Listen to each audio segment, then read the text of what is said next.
মানে আমি যে স্বপ্নটা দেখি, আমরা যে এরকম দেশটাকে আসলে দেখি ভবিষ্যতে, সেই দেশে কোনো একটা শক্তি আসলে এত এত পাওয়ারফুল হয়ে যাবে না যে তার পিছনে সবাই দৌড়াবে। তো এইটার একটা সম্ভাবনা খুবই কম। মসজিদ কমিটির মেম্বার হওয়ার নিয়ে অনেকের খুব কামড়াকামড়ি লাগে।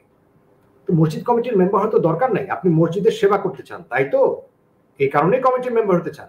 আরে একটা গামছা নিয়ে মানুষ যেখানে উজু করে ওই জায়গাটা মুছে দেন না, তাইলেই তো সেবা হয়। আল্লাহকে তো আর কমিটির মেম্বারশিপ নিয়ে সেবা দেখানোর দরকার নাই।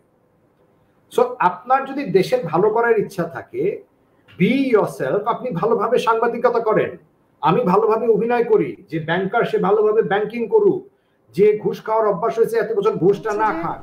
আমি এই উপদেষ্টা যে মণ্ডলী যারা আছেন তাদেরকে আসলে মানুষ হিসেবে দেখতে চাই। সো যারা মানুষ, তাদের ভালো দিকও থাকবে, তাদের কিছু ভুলও থাকবে, তাদের মানুষই তো। হ্যাঁ, মানে আগেরগুলো দানব ছিল, দানব ছিল, কিংবা আমরা তাদেরকে পূজা করার জায়গায় নিয়ে যাওয়ার চেষ্টা করছিলাম। যেমন আমরা গত 15টা বছর বলেছি ডিজিটাল বাংলাদেশ, ডিজিটাল বাংলাদেশ। মানুষ এখন অনেক এগিয়ে গেছে। আপনি বসে আছেন আমেরিকা, আমি এখানে বসে আছি, আমরা দুজন কিন্তু কথা বলছি, অনেক কিছু এগিয়েছে। তা আমরা যদি সুন্দর ফেয়ারওয়েল না দেখি, আমরা যদি সত্যিকার অর্থেই এগিয়ে না যাই, দেশ এবং রাষ্ট্র হিসেবে আমরা পিছাবো। এবং আমরাই বলবো সিঙ্গাপুরে এটা আছে, জার্মানিতে এটা আছে, আমার দেশে নাই। আহা, অমুক দেশের রাস্তা কত ভালো, আমার দেশে নাই। সবকিছু কিন্তু একটা সমষ্টিগত ব্যাপার।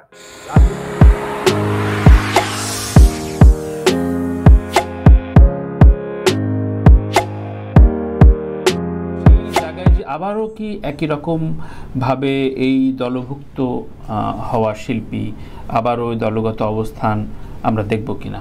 আমার মনে হয় না।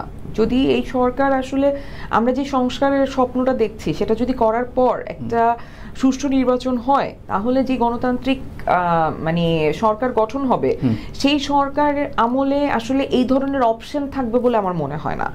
মানে আমি যে স্বপ্নটা দেখি, আমরা যে এরকম দেশটাকে আসলে দেখি ভবিষ্যতে, সেই দেশে কোনো একটা শক্তি আসলে এত এত পাওয়ারফুল হয়ে যাবে না যে তার পিছনে সবাই দৌড়াবে।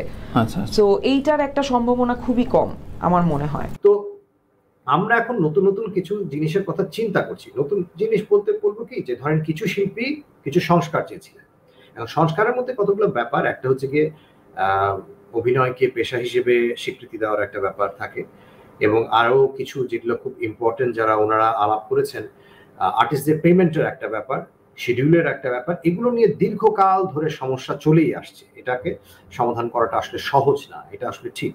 কারণ এটার সাথে শুধুমাত্র অভিনয় শিল্পী সংঘ জড়িত না, এর সাথে জড়িত ডিরেক্টরস গিল্ড, এর সাথে জড়িত প্রডিউসার অ্যাসোসিয়েশন। সো অভিনয় শিল্পী সংঘ চাইলেই কিন্তু অনেক কিছু করতে পারছে না, তাদের হাত পা অনেক ক্ষেত্রে বাধা। আর দুইজন মানে আমাদের একদম স্টুডেন্ট প্রতিনিধি ওখানে আছে, তো সেটাও ভীষণ ভালো লেগেছে। আর একটা জিনিস আমি একটু উল্লেখ করতে চাই, সেটা হচ্ছে যে আমি এই উপদেষ্টা যে মণ্ডলী যারা আছেন তাদেরকে আসলে মানুষ হিসেবে দেখতে চাই। সো যারা মানুষ, তাদের ভালো দিকও থাকবে, তাদের কিছু ভুলও থাকবে, তাদের মানুষই তো।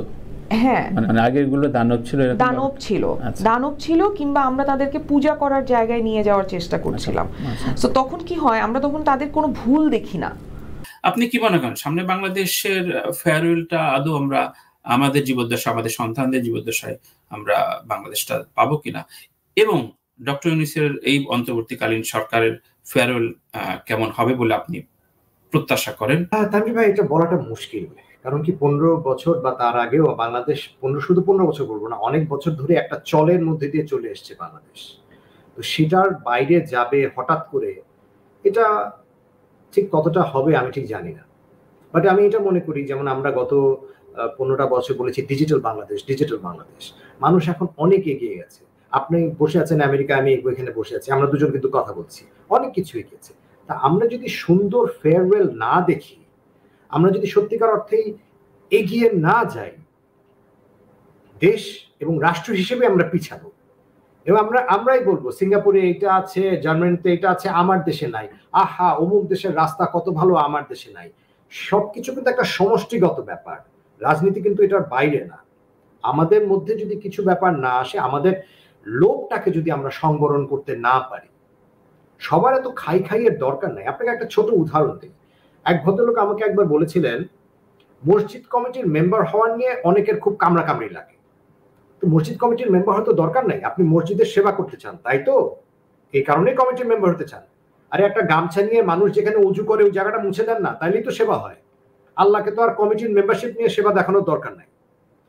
সো আপনার যদি দেশের ভালো করার ইচ্ছা থাকে, বি ইয়োরসেলফ, আপনি ভালোভাবে সাংবাদিকতা করেন, আমি ভালোভাবে অভিনয় করি, যে ব্যাংকার সে ভালোভাবে ব্যাংকিং করুক, যে ঘুষ খাওয়ার অভ্যাস হয়েছে এত বছর ঘুষটা না খাক, বাংলাদেশ এমনি এগিয়ে যাবে।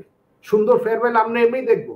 চিড়িয়াখানার যে পশু পাখি আছে তাদের জন্য যে খাবারটা বরাদ্দ হয় সেটা তাদেরকেই খাওয়াই, ওটা নিজে না খাই, তাহলেই কিন্তু বাংলাদেশ এগিয়ে যাবে। অনেক হিসাব নিকাশের দরকার নাই।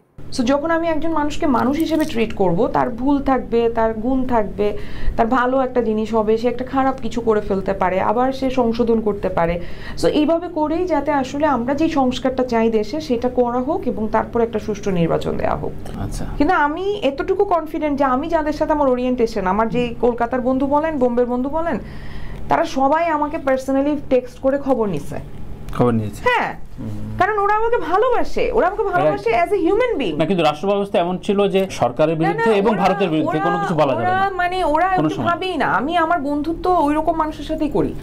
সো ওরা আমাকে নিয়ে কাজ করবে, যদি সুযোগ হয় অবশ্যই আমার করার মতো কাজ হলে আমি অবশ্যই ওদের ওখানে যে কাজ করব। আপনি দেখেন পুরস্কার তো ধরেন একটা সেমিনারে বললাম যে স্বৈরতন্ত্র আসলে শুধুমাত্র একজন রাজা বা রানী হয়ে ওঠেন না, তার আশপাশের যে সিস্টেমটা, আশপাশের যে মানুষগুলো, তারা আসলে স্বৈরতন্ত্রের বীজগুলো ছোট ছোট চারা থেকে বড় গাছ হয়ে যান। তার মানে এই যে স্বৈরতন্ত্রের যে এই প্রক্রিয়ায় যদি আমি বলি, ধরেন জুরি বোর্ডে যে মানুষগুলো থাকেন সেগুলো তো আপনার কলিগ, সেগুলো তো মানে মঙ্গল গ্রহ থেকে আসে না, সেগুলো এলিয়েনও না। তো তাদের সংস্কার, তারা তো আপনার পাবলিক ডোমেইনে আপনারা একসাথে কথা বলছেন দলভাবে, যখনই ওই জুরি বোর্ডে সামনে যাচ্ছে তখন তারা আবার এই ফরম্যাট করছেন। এই জায়গা কি আপনার কখনো মনে হয়েছে যে এগুলো নিয়ে সত্যিকার অর্থেই এটা সংস্কার প্রয়োজন? সামনের দিনে তো এগুলো তো প্রতি বছরের প্রসেস। আমার যেটা মনে হয় তানভীর ভাই, সেটা হচ্ছে কি যে শিল্পের জায়গাটা সরকারি হস্তক্ষেপ মুক্ত হওয়া উচিত। আমি যদি জুরি বোর্ডে থাকি, প্লিজ উপর থেকে কোনো ফোন বা কোনো ডিকটেট করবেন না যে এই পুরস্কারটা তুমি তানভীরকে দাও। নো, আমার যদি মনে হয় আপনি যোগ্য তাহলে আপনাকে দেব, আমার যদি মনে হয় অমুক যোগ্য, এবিসি যোগ্য, তাহলে আমি তাকে দেব। এখন যতদিন এই ব্যাপারটা সরকারি একটা ব্যাপারে থাকবে যে আমার দল করে সে পুরস্কারটা পাবে, বা যে আমার সাথে অ্যালাইন্ড বা আমার থট প্রসেসের সাথে অ্যালাইন্ড সেই এই ব্যাপারগুলোর সাথে থাকবে, তাহলে এই জিনিসটা কোনোদিনও প্রভাবমুক্ত হবে না। আমি আপনাকে বলে বুঝাতে পারবো না যে আমি কি সম্মান পাইছি। আমি যখন কানজে গেছি, আমাকে যখন জিজ্ঞেস করছে তুমি কত টাকা রেমুনারেশন পাইছো, আমি যদি টাকার হিসাব করি, কানজ আমাকে যে সম্মান এনে দিচ্ছে একটা আজমেরি হক বাঁধনকে, সেটা আমাকে কয়েকশো কোটি টাকা দিলেও আমি ওই টাকা দিয়ে ওইটা কিনতে পারবো না। সো আমার এই যে এই আন্দোলনে আমি জাস্ট স্টুডেন্টদের পথ দেখানো পথে হাঁটছি শুধু ওদের সাথে, আর কিছু না। কিন্তু আমি আর কিছু করতে পারি, কিন্তু মানুষ যে আমাকে সম্মানটা দিচ্ছে, এটা তো মানে কোটি কোটি কেন, কয়েক হাজার কোটি টাকা দিয়েও পাওয়া যাবে। যেহেতু সাংগঠনিক তৎপরতা বা সাংগঠনিক প্যাডে আমরা গত 16 বছর দেখেছি, যারা এই সভাপতি সেক্রেটারি হয়েছেন তারা অপর মহল বলতে আবার ওই রাজনীতি প্রসঙ্গ আসে, রাজনৈতিক প্যাডে রাজনৈতিকভাবে সাধারণ সম্পাদক সভাপতি হিসেবে সিগনেচার করেছেন। সর্বশেষ ছাত্র হত্যার সময়ও 4-5টা সংগঠন একই লেখা এবং শুধু সভাপতি সেক্রেটারি বদল। এই যে আপনাদের শিল্পীদের সংগঠনের সংস্কার আপনি কতটুকু কিভাবে চান বা কি হওয়া উচিত বলে মনে করেন? এখন অন্তর্বর্তীকালে আমি জানি তারেক আনাম খান বা সহ কয়েকজন দায়িত্ব নিয়েছেন, আপনিও রয়েছেন, তো সেই জায়গা থেকে এই সংস্কারটা কি হওয়া উচিত যেই সংগঠনটা সব শিল্পী গ্রহণ করবে, সুন্দর সুষ্ঠুভাবে কাজে ফিরতে পারবেন বা অ্যাকাউন্টেবিলিটি থাকবে? আমরা এর আগে সংগঠন শুধু রাজনীতি না, এর আগে সংগঠনগুলোতে অনেক রকম একপেশে মনোভাব দেখেছি। এখন অভিনয় শিল্পী সংঘের যে সংস্কার কমিটি, আমি তার মধ্যে একজন। আমাকে ওনারা প্রথমে আমি থাকতে চাইনি, ওনারা অনেকবার বলেছেন যে ভাই আপনি থাকলে ভালো হবে, সে কারণে আছি। জানি না ভালো কতদূর হবে বাকি। আচ্ছা, একটা ব্যাপার হচ্ছে যে অভিনয় শিল্পী সংঘের পক্ষ থেকে একটা বিবৃতি দেওয়া হয়েছিল, যে বিবৃতিটা সঠিক বিবৃতি ছিল না। তো একটা জিনিস খুব অ্যাপ্রিসিয়েবল, ওনারা 18 তারিখের একটা সাধারণ সভায় এ ব্যাপারে প্রকাশ্যে ক্ষমা চেয়েছেন। এ ব্যাপারটাতে ওনারা প্রকাশ্যে ক্ষমা চেয়েছেন সেই সাধারণ সভার পুরো কমিটি। জি, পুরো কমিটি? জি, ওই কমিটি এখনো আছে, নাসিম ভাইরা এখনো সভাপতি, এবং এটা খুব অ্যাপ্রিসিয়েবল যে ওনারা সাধারণ সভায় এটার ব্যাপারে যে প্রকাশ্যে ক্ষমা চেয়েছেন। তো একটা মানুষ ক্ষমাই চাইতে পারে, ওর চাইতে আর বেশি কি বা করতে পারে, এবং সেটা যখন উনি সবার সামনে চাচ্ছেন সেটা তো একটা গ্রেট এফেক্ট। আরেকটা ব্যাপার যেটা এখন আমরা এইখানে যখন কিছু কাজ করতে যাই তখন দেখি যে সেখানে অনেক কিছু আসলে ওনাদের আয়ত্তে ছিল না, অনেক কিছু আসলে ওনাদেরকে হিসাব করে চলতে হতো, কারণ অনেক জায়গাতে ওনাদের একটা চাপ আসতো। সেই চাপটা আমি বুঝতে পারছি যে এটা একটা উপরের লেভেলের চাপ। তো এটার বাইরে আসলে ওনারাও না, সবকিছু যে ওনারা খুব স্বাধীনভাবে করতে পারতেন তাও না। অনেক শিল্পীকেই অনেক জায়গায় যাওয়ার জন্য বলা হতো, কেউ কেউ গিয়েছেন, কেউ কেউ যাননি। তো যারা যান নাই তারা যে সবসময় খুব আরামে ছিলেন তাও কিন্তু না। ব্যাপারটা হচ্ছে কি যে শিল্পের জায়গাটা আর শিল্পের মতো ছিল না, এটা হচ্ছে প্রতিটা জায়গায় রাজনীতি, প্রতিটা জায়গায় রাজনীতি, তো যেটার কোনো প্রয়োজন নাই। তো ওই এই যখন প্রতিটা জায়গায় রাজনীতি ডমিনেট করবে তখন ব্যাপারটা এমনই হবে যে এটা আপনি অভিনয় শিল্পী সংঘের কথা বলেন, কিংবা আপনি বাস মালিক সমিতির কথা বলেন, কিংবা আপনি জজ কোর্টের আইনজীবী সমিতির কথা বলেন, সব জায়গায় একই ব্যাপার দাঁড়াবে যে রাজনীতি দ্বারা ডিকটেটেড পথগুলো যেগুলো